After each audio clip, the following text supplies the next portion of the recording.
Bonjour Sophie Majeran. Bonjour Richard. Alors, vous avez eu la chance incroyable d'être à Rome au moment où le pape Léon XIV a été élu. Absolument, c'est même une grâce, je crois. J'étais à Rome avec 600 pèlerins, je n'étais pas seule, à l'occasion d'un pèlerinage, du grand pèlerinage organisé par l'Institut du Christ Roi Souverain Prêtre. Donc il y avait à la fois tous les membres, tout le séminaire, toutes les sœurs, de nombreux prêtres qui étaient là, et puis également de nombreux fidèles, à la fois français, mais pas que. Il y avait des pèlerins qui venaient même du Gabon, d'Irlande, de Belgique, d'Angleterre, des États-Unis. Donc c'était un très très beau pèlerinage.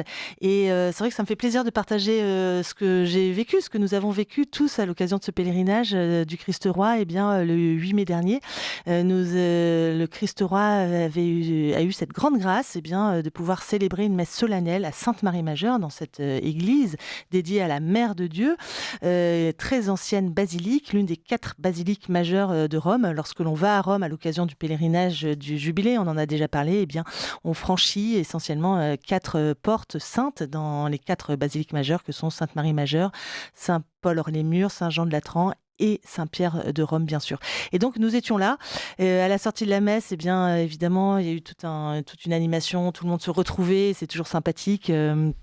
De pouvoir voir que les fidèles, les prêtres, tout le monde se salue dans une très bonne ambiance.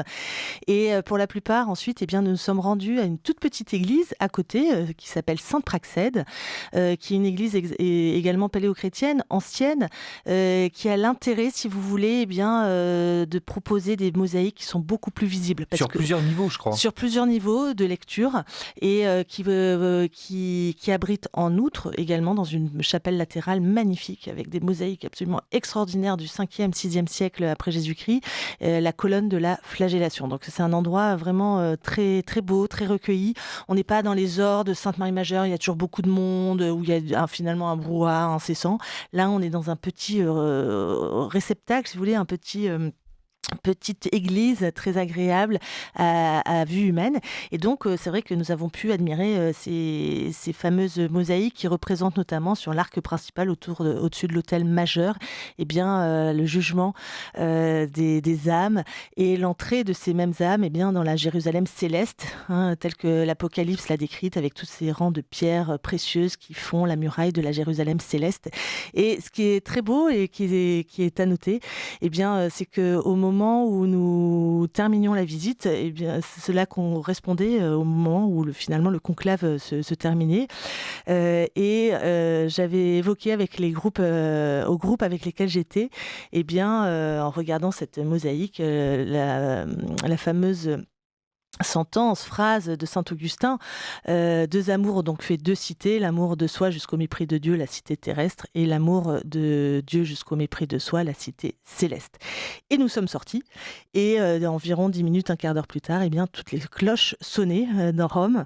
On s'est demandé ce qui se passait, parce que ce n'était pas l'heure ou l'horaire de l'Angélus, ni même. Et en réalité, c'était la fumée blanche qui venait de s'échapper de la chapelle Sixtine. Et toutes les cloches de Rome a sonné à voler pour annoncer l'annonce de l'élection du pape. Merveilleux moment. C'était très très beau, et c'est vrai que c'est ces petits clins d'œil de la Providence. J'ai évoqué saint Augustin, le pape est Augustin lui-même. Et donc ensuite, nous sommes précipités.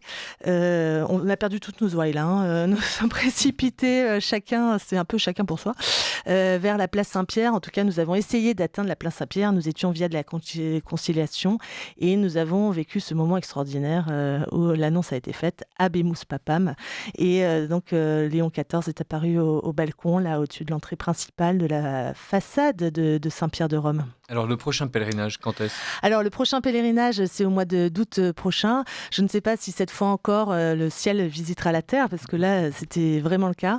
Ce sera avec la Fraternité Saint-Pédis les 19, 20, 21 août, un grand pèlerinage avec une procession majestueuse pour entrer dans la basilique Saint-Pierre, une procession également à Sainte-Marie-Majeure, Saint-Jean-de-Latran. Donc ça sera magnifique aussi.